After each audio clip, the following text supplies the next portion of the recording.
Xayrlı kün, hürmetli milletdaşlarыбыз. Bugün bizning Dünya studiyasında qonaq бар. Endi o sizga yaxshi tanish. Bek ko'p yerlarning aning tomoshashi yaratib qabul ete, kliplarin yaratib qabul ete, motor so'zlar aytalar. Ufadan kelgan milletdaşыбыз, avtor boshqaruvchi Gөлфия Шәвәлиева. Xayrlı kün Gülfiya xanım. Xayrlı kün, sağ olmasiz. Biz sizni studiyamızda qabat ko'rga bek shodmiz.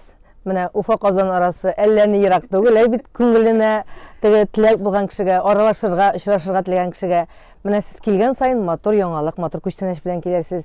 Mana bu yilda motor kuchtanashingiz bor. Edi shu kuchtanash to'g'risida сөйлегеле. Allohga shukr. Assalomu alaykum. Rahmat chaqiruvinizga. Mana Qozonga bir-ikki otna kelmasam, ko'nglim bo'sh.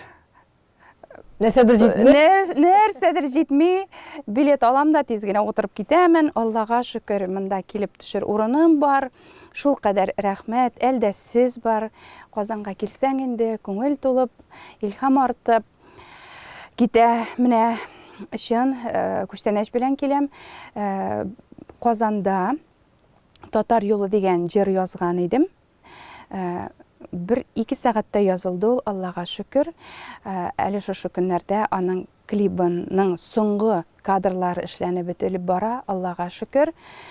Бу җырым менә теге беренче булды бит инде Нурлы Казан, шуннан соң бердән булыйк татарлар, шуннан соң халкыма дигән җыр. Горурланам синең белән халкым, данлы язмыш үткән татарым дигән. Шуннан соң хәзер менә Татар юлы. Мин Үземнең, әниемнең, әтиләре, карт әтиләренең язмышын күңелемә сеңдереп үскән кешемен. Һәм менә шушы хатирәләр, нәниемнең әйткән сүзләре, сөйләгән хикәятләре менә җыр булып әверелде. Чын барлыгында күпме миллионлаган татар халкы динен, телен саклап илдән китергә мәҗбүр булганнар. Әмма алар менә шушы бүтән дөньяга асыл гәүһәрдәй булып таралып, татар милләтенә горурлык өстәп, татар милләте булуына горурланып, балаларында, буыннарында телне дә, иманны да саклап яши белгән халык. Гөлфия ханым, менә сез сөйлисез, мин моннан бер ничәдер еллар элек Төркиядә татар авылларында булган Нымны күз алдыма китереп отырам, шул искә төшеп бара. Шушы 100 еллар элек Татарстаннан шушы ислам динен саклабыз, милләтне саклыйбыз дип алар Төркиягә күчкәннәр. Һәм анда Исламия дигән татар авылы, Гөрсү дигән татар авылы, Бөгрөдөлек дигән татар авылы, монсы Сибирдән күчкән татарларыбыз. Менә Әфәнде күпер дигән татар авылы, анда татарларыбыз шушы динне, телне, милләтне саклап яшәп яталар. Нәкъ сез сөйлисез татар юлын. Ул шигырьне укыганда минем күз алдыма килгән иде ул. Менә шул вакыйгалар кабат күз алдыма килеп басты.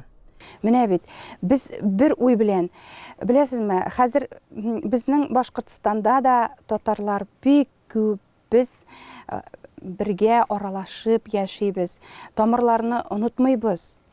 Менә шуны әйтәсе килә, бу җыр бер сулышта язылды, моңы белән. Шуннан соң аны яздырып, Аллага шөкер инде Туймазы һәм безнең Уфа Нур театры артистлары уйнады. Менә урысча әйткәндә полное погружение булды бу. Аны Туймазы районы Төмәнәк авылы кырыенда Фәнир Галимов эшләгән Бабай утарында төшердек. Һәм Казанда тагы да төшерәсе урыннар бар, төшереләсе. Шуны әйтәсе килә, менә бу җырны яздырганда да, беләсезме, анда татар аты образын керттем мин. Чөнки нәнәем әйтәдер, бер көтү атлар, бер көтү дөяләр булган бит инде, шулар белән алар күчеп киткәннәр. Менә шушы халкыбыз кебек чыдам да, тырыш та булган бит инде. Атсыз нәрсә эшләр иде татар. Шулай. Гөлфия ханым, әйдә менә шушы бер генә куплетны җырлап китегез әле шул җырның. Менә анда башлана шушылай, алар илне саклап, динне саклап, илгә, дингә тап төшерми юлга чыгып китәләр бит инде. Менә аларның юллары турында Үтәсең бар күп чакрымнар,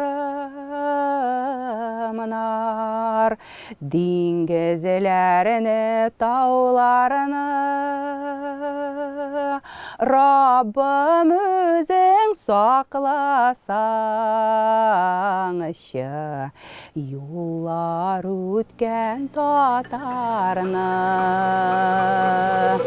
Олдай атасын юллар, ни язгандыр язмышлар. Газиз иркәем каласың, хуш булыгыз туганнар. Шундай мотор җырларыгыз белән куандырып яшәгез, Амин. Гөлфия ханым. Иҗатыгыз бик матур. Киләчәктә дә шундай матур җырларыгыз күп язылсын. Без сезне шул җырларыгыз белән Казанда да көтәбез. Рәхмәт, Гөлназ ханым, рәхмәт, милләттәшләр. Менә җырларны күреп, белеп, ишетә белгән кешеләр булуы, иҗат иткән кешегә ул зур бүләк. Сез минем өчен зур бүләк, халкым бүләк. Чөнки менә татар халкы, җырда әйтелгән кебек, сагынып яшибез Казанны. Горурланып яшибез Татарстан белән. Менә күп сынаулар үтеп тә югалмаган, диненә, теленә, милләтенә тап төшермәгән татарлар алдында баш иямин. Ары табада Алла Тәгалә күп мөнасиб иткән шушы халкыма багышланган җырларны яңгыратырмын дип ышанамын инде. Безнең рухи Мәккәбез, Татарстаныбыз гөрләп яшәсен, үссен алдан. Татарлар берләшеп, бердәм булып, алга, алга һәм алга. Без булдырабыз. Аллага шөкер. Рәхмәт матур теләкләрегез өчен. Алла бирсә киләчәктә дә очрашып, яңа җырлар турында сөйләшербез әле. Ә сезгә Уфага исән-сау кайтып җитәргә, андагы милләттәшләребезгә күп үтеп сәлам җиткерергә язсын. Зур рәхмәт, сәламәгез, әлбәттә җитәр. Исән-имин булыгыз, милләттәшләр. Бүген безнең Дөнья студиясында кунакта бик күп популяр җырлар авторы, автор башкаручы Уфадан килгән милләттәшебез Гөлфия Шәвәлиева булды. Ә мин Гөлназ Шәйхи бүгенгә сезнең белән сау булашам.